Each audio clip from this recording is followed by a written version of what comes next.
The human race has always been at war with bacteria. But the development of antibiotics in the 1930s and 40s gave us the upper hand over the bugs that were killing us. Suddenly, we were superhuman. Prior to that, they were used to bacterial meningitis, 100% mortality. Bad pneumonia, 30% mortality. Appendicitis or ruptured bowel, 100% mortality, unless you had surgery. The only cure really was surgical intervention to cut the infection out.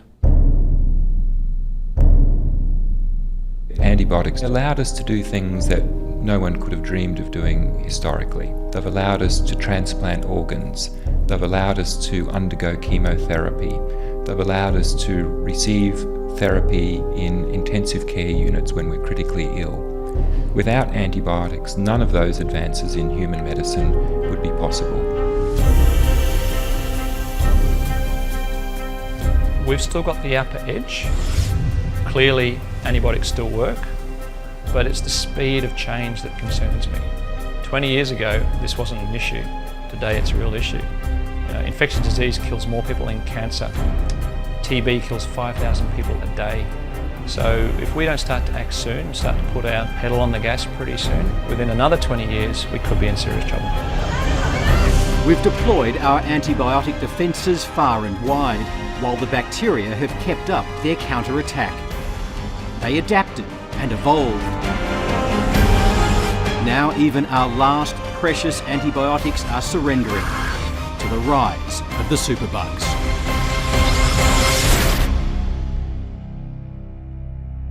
I was feeling good. No problem, no symptoms, no nothing. I was feeling really great. As his 60th birthday approached, Joel Becklew was feeling fit and enjoying semi-retirement. His career in Australia as a stage technician was winding down in favour of travel through Europe and spending a year in Bali with his partner, Roseanne Schock. During a brief return to Australia, he thought he'd better get a checkup. Getting 60, you think better to have a good checkup. So I went to the doctor, and among the checkup was the prostate checkup, and feel a hard lamp there and say you better to go to urology. And I went to urology and they say, oh, you better to have a biopsy done. It's a procedure undertaken by tens of thousands of Australian men every year. A special device passes a thin needle through the wall of the rectum to take a prostate sample. To prevent infection, antibiotics are taken. It's usually over within an hour. The procedure was on Friday morning. By Saturday to Sunday night, 2 o'clock, that's when I started to shiver, and so I thought, okay, well, I've got the infection, better to go to the hospital. We took the ambulance to the hospital and discovered that the preventive antibiotic didn't work, and infection was spreading in my body.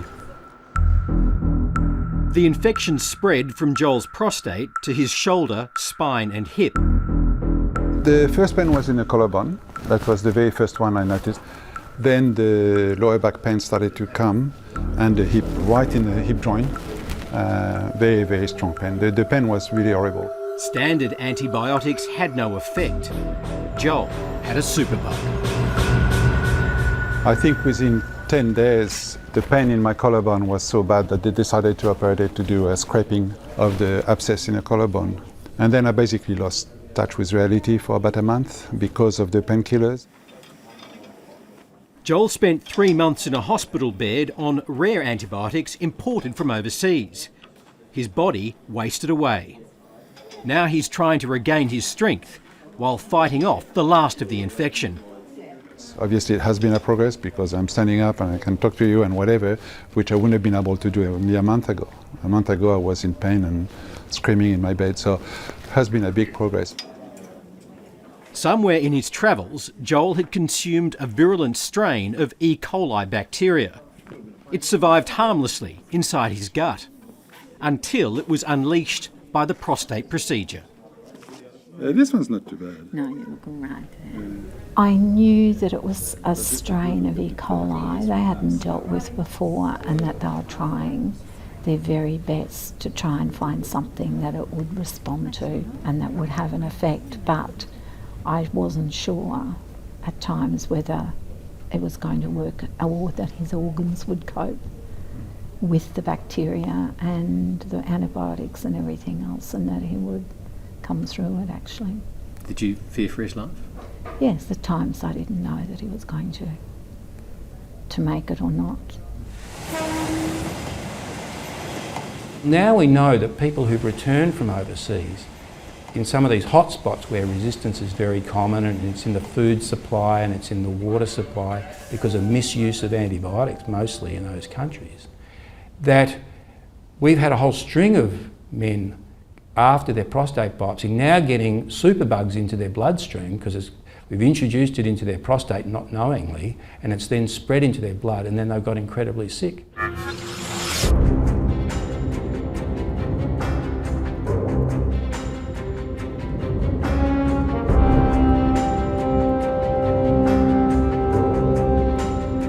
With 1 billion people now travelling the world each year, bacteria are more mobile than ever before. And so are superbugs.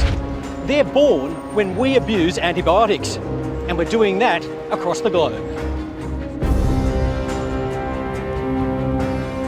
Every time we take an antibiotic, we're giving the bug a chance to become a superbug. So if you think about you and the community, you know, the more of us that take antibiotics inappropriately, the greater the chances in the community a superbug will come.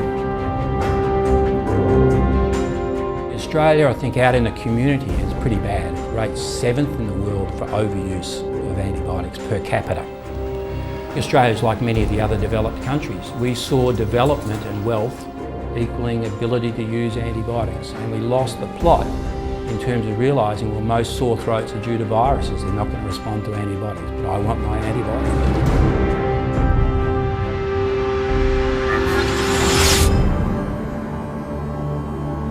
It's the Indian subcontinent which is proving to be a superbug's perfect petri dish.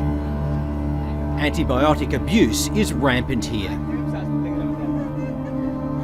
In India, antibiotic overuse is a serious problem. There's no antibiotic policy in the country, but of course there are many countries where there is no antibiotic policy, but I'm concerned about my country and there is no antibiotic policy.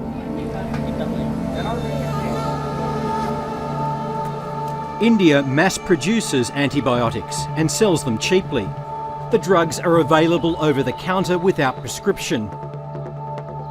Waterways and even the soil are contaminated by waste from antibiotic manufacture. On top of poor sanitation and chronic overcrowding, it's fertile ground for antibiotic resistance. There is a general principle in treatment of infections. The more we use any antibiotic, the quicker the bacteria are going to become resistant to it. So if we have a situation where antibiotics are used in agriculture, where they're available over the counter, where in hospitals there's very little control over their use, clearly in that environment there's going to be a more rapid spread of resistance. When more and more patients in Indian hospitals began dying from untreatable infections, local microbiologists began to ask why. Working with international researchers, they identified one of the most dangerous superbugs the world has ever seen. They called it New Delhi metallobeta lactamase, or NDM1. It's a gene that can turn bacteria, once easily destroyed, into untreatable killers. The NDM bug is really scary because you only have to drink 1 or 2 of those bugs, and they don't have to multiply in themselves. They just have to spit out the little bits of genetic material that make them superbugs, and then they convert all your healthy bacteria into superbugs. So it's a bit like putting a red t-shirt into the washing machine of white shirts. And the t-shirt itself doesn't have to multiply, it just has to leach out this stain, and it changes all your white shirts into red shirts and converts them into a superbug. India's researchers were shunned at home for bringing the country into disrepute and threatening a multi-billion-dollar medical tourism industry. Chennai-based Dr. Abdul Ghafoor is one of the few Indian doctors prepared to speak out. We need wartime measures. We can't wait and watch. What we need urgent wartime measures to rationalize the antibiotic in all countries. Government should take initiative and ask the medical community to use the antibiotics very sensibly. Government should bring in strict laws to rationalize the antibiotics in countries. There must be strict antibiotic policies on one end. On the other end, government should talk to pharma industries to stimulate the research on antibiotics. The drugs that they were treating me with seemed worse than the infection, because the infection, I didn't even know it was there unless they told me. But apparently it was so dangerous that they had to go to that extreme levels of treatment. David Ricci travelled to India last year to volunteer in the slums of Calcutta. A walk to an orphanage one morning changed his life forever. Me and my group kind of stayed like a single file line, and I was in the back of it. And so we didn't hear the train coming, and it like hooked my right sleeve and kind of threw me in front of the train and hit me and ran me over, and my leg got caught under the wheel. So I'm directly underneath the train, kind of head first. And it pulled me probably about 30 meters or so before it stopped. They had to back the train back over my leg because it was kind of stuck up in the wheels, kind of. And they pulled me out, and something punctured like my lower abdominal region, and it was probably about, yay long. And there's a lot of internal bleeding, and my femoral artery in my thigh started spraying and gushing blood all over me and stuff, and I was in shock, obviously, instantly. Miraculously, a passerby managed to stop the bleeding. David Ricci was bundled into a cycle rickshaw and taken to a local clinic. They started just putting water all over my leg and just kind of washing off all the dirt and the filth, because when they pulled me out of the train, they set me in the trash because that was kind of the only place not on the tracks that they could put me in. And so, I was just covered in filth and this black gunk all over me, and so they were washing all that off, and then he took out like a big leather bundle of knives and untied it and pulled out like a big medical knife and just started cutting my leg off. David was in so much pain those first few days that he didn't want to live. Within a few weeks, he was in a hospital back in the United States. It's so good. Blood tests confirmed he still faced a danger even greater than being hit by a train and losing his leg. A couple days later, they came in, all suited up, and they're like, sorry, we kind of need to quarantine you because you have a lot of dangerous infections that we haven't seen before, and we need to figure out how to treat this before you can do anything else. David was infected with several types of NDM1 bacteria. So what's happened with NDM1 is this particular gene has been able to jump around very, very quickly. It likes to get out and about, if you like. So it's jumped from one bacteria to another. It's jumped from one country to another very, very quickly. And that's why it's quite a dangerous bug, the NDM1 gene that's in all these different bacteria. The other key thing, of course, is there's only really one antibiotic left now that can kill this NDM1. To date, Australia has dealt with fewer than 10 cases of infection by NDM1 type bacteria. The superbug is kept inside tightly secured laboratories, like this one at the University of Queensland. When you look at one of the superbugs, it's the same type of bacteria, but this one has acquired those genes, the NDM1 gene. What you can see now is these powerful antibiotics that were being used before just aren't working at all. The bacteria is just ignoring them and growing quite happily in the presence of the antibiotic. The one in the middle here is the only one we've got left, that antibiotic called colistin, which can kill this particular superbug. So will this superbug eventually defeat that antibiotic too? Yes, it will. We haven't seen that in Australia yet, but overseas there are some cases where this particular bacterium is resistant to all antibiotics, including this one in the middle. So you're only really buying some time? Yes, we are. Colistin was the only drug that worked for David Ricci. It was abandoned decades ago because it was too toxic. I was only able to be on it for so long before my kidneys and my white blood cell count and everything started dropping. and they had to pull me off right before most of my organs were unretainable. And so at that point they figured that it had worked because they didn't see any signs of infection. There was no fever, no irritation around the site, and so they figured that, well, I guess the infection's gone. But they left a track open in my leg, which we cleaned out every day, and it was just causing extreme pain. Like it was worse than India. It was, a 10 out of 10 pain, and I would just scream every single morning. You would just see every day he would just go downhill, and very pale and lethargic, and at times I felt like I was losing him, but it was from the antibiotics, and they didn't even know if they were going to work. So it was a hard time, a really hard time. And my doctors were like, all right, he should still be in this much pain. What's going on in there? So they surgically went in and looked, and it was all black and infected. So they're like, oh, well, it's back. The tenacity of infections like NDM1 threaten not only individuals, but the very future of modern medicine. I think the worst nightmare for a hospital would be that not only is there an outbreak of these particular infections, but they become entrenched. They're an ongoing problem for decades to come.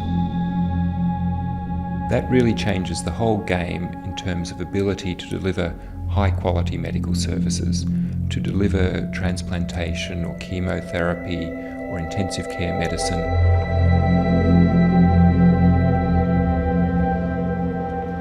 Melbourne's Austin Hospital faced this challenge last year when it agreed to accept a patient infected with a superbug. Nick Chameleonis picked it up while holidaying in his native Greece. I've been the last 5 years 3 times to Greece. I have beautiful time, beautiful country for holiday, nice weather, enjoying myself 80 days. The last 10 days, I come sick. Nick ruptured his bowel and required urgent surgery. He was soon overcome by infection. I feel tight, outside 38, 40 degrees, hot. I like to put me 5, 10 blankets. In the end, he was in hospital in Greece for 6 months, 3 different hospitals, multiple operations to save his life, and ended up with lots of abscesses inside his abdomen, but was finally stable enough. I mean, Nick he's a tough nut, and he was well enough to get airlifted back to Australia. We knew that he had these superbugs in his bowel, but also in all these abscesses. Essentially, they were untreatable. At the Austin, Nick was kept in strict isolation. There was precaution taken, and it was a harsh time for the family. Dad was quite, isolated and was in quarantine for the length of time he did stay at Austin, which the family felt, we felt for him. Doctors struggled to find a combination of antibiotics which could kill Nick's superbug without killing Nick. Just like MDM1, this superbug was sharing its antibiotic-resistant gene with other bacteria. Now, what's interesting is this is a strain also from the patient, and this is a different bug. It's called an E. coli, and previously this was sensitive, and you can see in this case that it's also growing quite well. Just carefully look. You can see it's pink though. And that agar is full of antibiotics as well? Full of antibiotics. It's become a superbug. So what's happened is that this Klebsiella strain has transferred its resistance gene to normally sensitive E. coli and turned this into a superbug, and this is from the same patient. In the end, the infection could not be stopped. The only cure available was from a time when antibiotics did not exist. Nick's bowel was removed. We were still not able to get on top of all his abscesses. And so in the end, there was a long discussion with the surgeons to say, look, maybe we should go back to the pre-antibiotic way of doing things and just cut it all out. In the end, we said to him, look, there's a 50% chance you're going to die on the table, on the operating table. If you don't have the surgery, you're dying in pieces, and where I mean, my view was that he had maybe a 3% chance of living for another 6 months. And this was just for him, let alone all the risk to the greater community, you know. So essentially we had to take a pre-1940s approach to cure him. But that's an example of where we're headed. Unless we do something about this, there'll be more of him for sure. Now I feel like before, exactly. I can tell you more better. Now I don't feel nothing, I do everything. I see the doctor sometime in the hospital. I can say thanks, saved my life. You know, it can happen to anyone. It happened to my dad, certainly can happen to anyone that travels or that's away from home. And yeah, it is a scary thing. And if surgery wasn't an option, then we'd have nothing.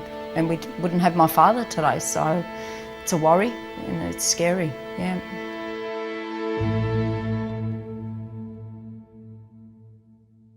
At the beginning of the 20th century, tuberculosis was Australia's biggest killer.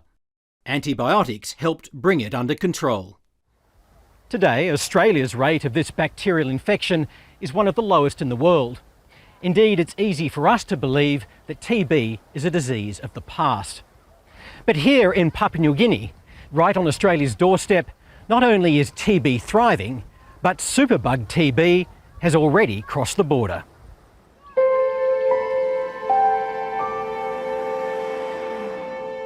Most Australians wouldn't know it, but Superbug TB bacteria are living here at Cairns Base Hospital. They're surviving inside the lungs of this young woman from Papua New Guinea. How I got this TB, like it's an airborne disease, and the people you talk with, like you stand with somebody and talk, like you don't know that the person got sick. Katharina is currently Australia's only known case of extensively drug-resistant tuberculosis, or XDR-TB. There's many people for TB, and some are dying for TB. It's her 5th month inside this isolation room, which she's very rarely allowed to leave. Negative air pressure keeps the disease contained. Anyone entering must wear a mask. So this here are the tablets. She's on medication at the moment, pretty stable, but unsure as to what the outcome's going to be in the next months and years, as the cure rate is fairly low and there's about a 40% chance of death from this disease despite treatment. Dr. Stephen Vincent is a TB specialist based in Cairns. We've got a lot of cases of drug-resistant TB in Papua New Guinea, and now we've got extensive drug-resistant TB, which wasn't even around 10 years ago, and now that's worldwide. And Australia has a case currently up here in Cairns, and also there was a case, I think, 2 years ago. And I believe there's about 3 or 4 cases of extensive drug-resistant TB in Papua New Guinea at the moment. So if you don't get onto these early and it gets into the population, that's the disaster.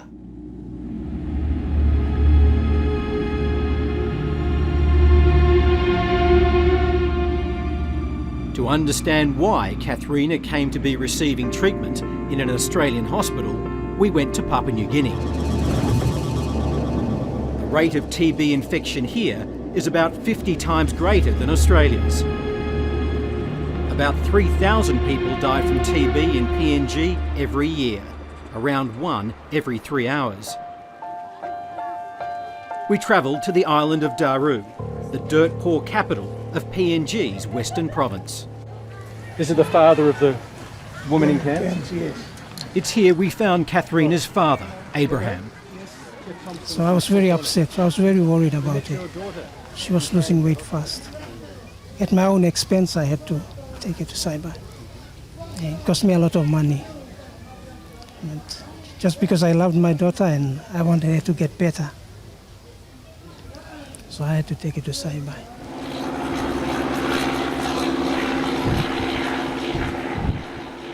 At their closest points, the Australian islands of Saibai and Boigu are only 5 kilometres away from mainland PNG, a 10-minute ride in a speedboat.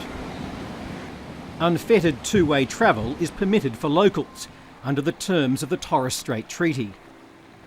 People don't realise, but there's about 50,000 movements back and forward between Torres Strait Islanders and the PNG nationals due to traditional purposes, so there's no gate there. It's a porous border. For the past 7 years, Australian doctors have staffed TB clinics on the islands. Breathe out. They treated infected people from Papua New Guinea. Okay, stay like that. But in June this year, the clinics were controversially closed. With help from AusAid, PNG is now trying to manage its TB patients on its own. I would say that we are doing much better now than it was before. Daru Hospital is the main centre for TB treatment in PNG's Western Province. Dr Rendi Moki is the chief physician. We are more than confident that we can take on board all the patients that have been handed over to us and the current patients on the ground. We have the capacity with very good support from people, our stakeholders, very good support from AusAid, very good support from World Vision. Good morning. Morning. Built in 1963, Daru Hospital is badly run down and always busy. Dr Moki leads us through to the outpatients clinic, where suspected TB sufferers are first diagnosed. Good morning. Any patient we suspect may have TB and is coughing, we isolate them, give them a mask to prevent transmission to our staff as well as the other patients. So this is the first line. When people first come to the hospital, they come here? Yes, this is the point of entry, if you like, to the hospital. So far, AusAid has spent about $1.5 million improving this hospital. It's part of an $11 million aid package over 4 years, aimed at boosting TB services in the Western Province. So this is typical of TB chest X-ray. The money has helped pay for a new X-ray machine and training to use it. So this is our GeneXpert machine. It has 4 slots. Within 2 hours, this new machine can determine resistance to one of the 6 types of TB antibiotics. So it tests for 4 different specimens. But it still takes months before multi or extensive drug resistance can be confirmed by a laboratory in Brisbane. It may take more than 2 months before we can know that, but it's controlled because these patients that we diagnose here, we take them and we isolate them while we initiate treatment. They're given a face mask and we isolate them in our TB wards, so it reduces the chances of transmission, and again they are commenced on drugs. Dr Moki showed us around Daru Hospital's TB wards. Wear your mask, please. Wear your mask. Here, the concept of isolation is a loose one. We encourage them to wear masks, and they are expected to wear a mask when they're in the ward to prevent cross transmission, and we also encourage our staff to wear masks as well. And we discourage guardians from coming here. If they have to come, they have to come with masks. And so everyone in here is meant to wears a mask? Yes, we expect them to wear a mask, okay? TB patients. And by wearing mask, it prevents transmission by 50%. Makes a big difference. Yeah, it makes a big difference. Outside, Dr Moki explained the very beginnings of the hospital's brand new TB ward. It's also being paid for by AusAid and is expected to be finished next year. It will be 22 bed space ward, and it will be 6 isolation for drug-resistant TB, including MDR TB, XDR TB, and 16 bed will be general TB, those sensitive TB. When Dr Moki left, we returned to the TB ward. Most patients were now unmasked, and the special isolation room for extensively drug-resistant patients was suddenly empty. On the 15th month of treatment. From the sister in charge, we learned that one woman in this multi-drug resistant ward was actually suspected of having extensively drug-resistant TB. So which one of these girls is XDR? Antonia. Antonia is XDR? Yes, as suspected. And why is she in the MDR ward? Because in the isolation room, we got only 4 beds available in the isolation room. Is that a bad idea for infection?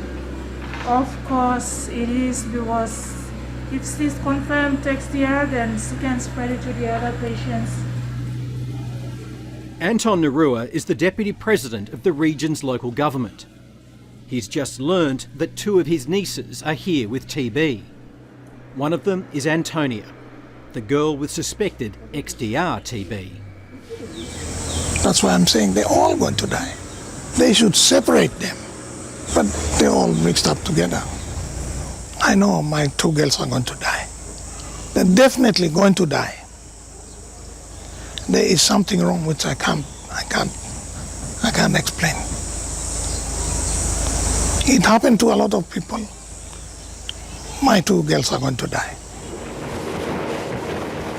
Anton Narua is also concerned about the fate of villagers living far away from Daru along PNG's southern coast.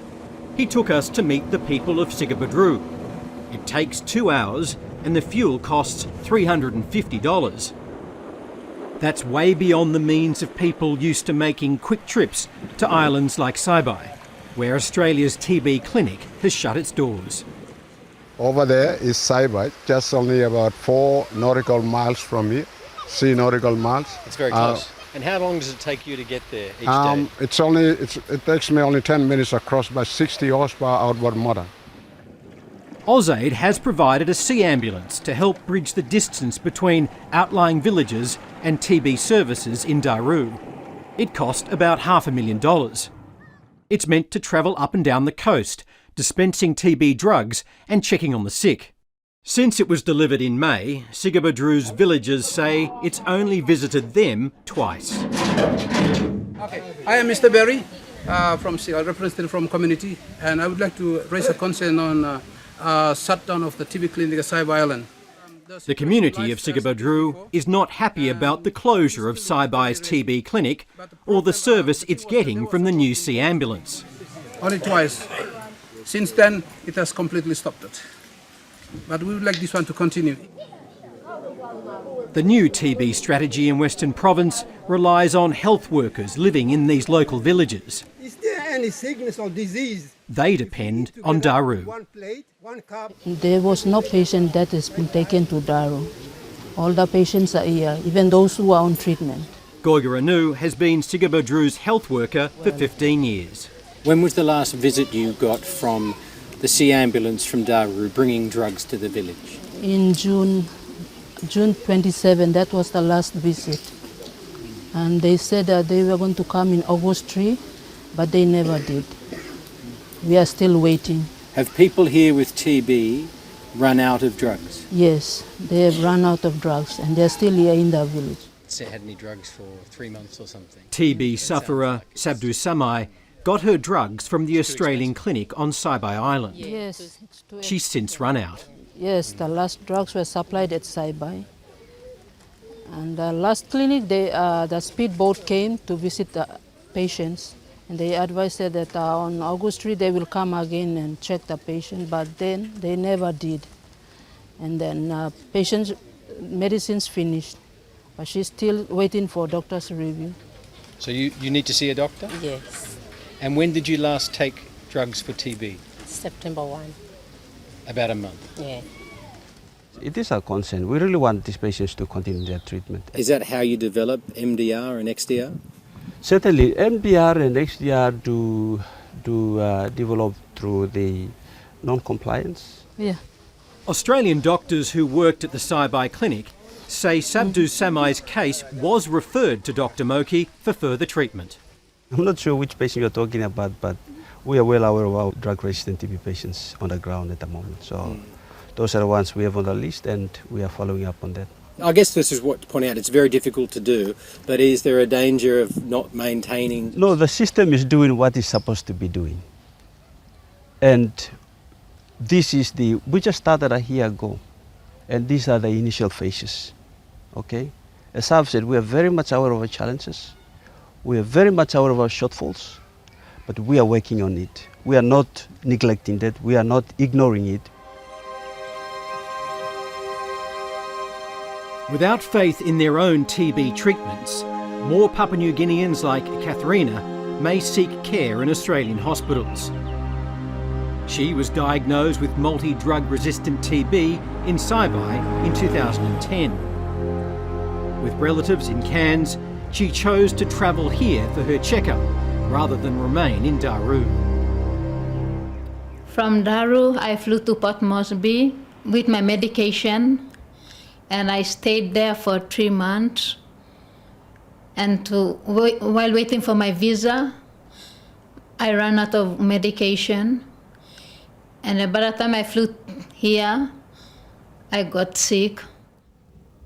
Her Australian doctors now believe that 3-month break from treatment may have led to her developing extensively drug-resistant TB. Here we have one that's called pyrazinamide, one that's called isoniazid. Treating XDR-TB requires a toxic drug cocktail. This one here can cause severe psychosis in 20% of people. If she survives, the cost of Katharina's treatment could reach $1 million. And this one here can cause a lot of arthritis. The majority of the medications are in tablet form, and there's one of them that's through a drip, which you'll probably need to be on at least 12 months. So that's 12 months in hospital, away from her family and friends, and at the moment she's still considered infectious, so she's in isolation. So her treatment might cost $1 million, yep, and she could still die. Yeah. The Australian TB services on Saibai and Boigu Islands cost about $600,000 a year. The cost of those clinics up there was nothing, so economically it makes no sense. If Papua New Guinea's got big problems with TB, which it does, and increasingly now with not only MDR, multi-drug resistant, but XDR TB, why wouldn't you nip it in the bud by running clinics on those islands to stop it getting into the Queensland population? New York City struggled with XDR-TB. You know, they had a bunch of docs and nurses die from XDR-TB. Even throwing the best resources they could at it, people still got infected and couldn't be cured, even despite having parts of their lung cut out. So it's a worry. We're going to get to an era where there's a phenomenon called totally drug-resistant TB. And this is where it comes to telling these people that we have nothing to offer you, we can't treat you. And the unfortunate thing is that while they're dying from that disease, they're probably going to infect others. So on a public health point of view, it's better off at not treatment and they go off and die alone. Sounds harsh, but unfortunately we're going to be dealt with this phenomenon probably in the next decade or so. Pharmaceutical companies aren't about to save the world from total drug resistance. They have little financial incentive to produce new antibiotics. Not so long ago, there were 18 pharmaceutical companies developing new antibiotics. There are now 4. And the reason is that antibiotics are fantastic drugs. You take them for 2 weeks and you can cure the infection. And they basically don't make much money for pharmaceutical companies. If you take Lipitor, a cholesterol hypertension agent, you take it for the rest of your life, it's a very profitable drug.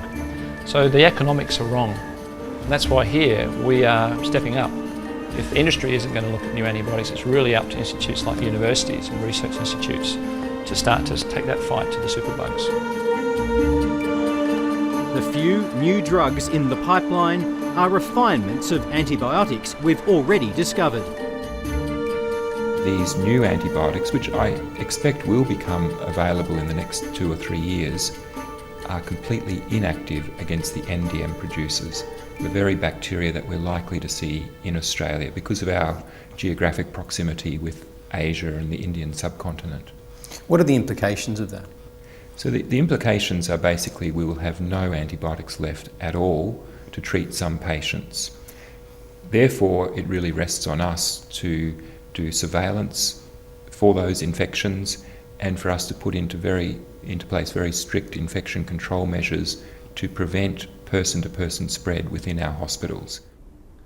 In some form or another, we need a central reporting system for these superbugs.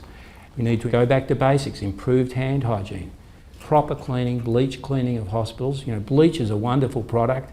It kills HIV, it kills all viruses, it kills everything. In fact, when we introduced bleach cleaning to the hospital here, one of my professors said, "Lindsay, you know, do you mean the hospital's going to smell like it used to in 1980? And I said, "Jeff, yeah, like before we ever had superbugs, you know." So proper cleaning, we need proper hospital design, 1 bum per toilet. And we need a set of national guidelines for for invasive procedures to stop those superbugs getting into our bloodstream. Defence may be our only offence in a world where antibiotics no longer work.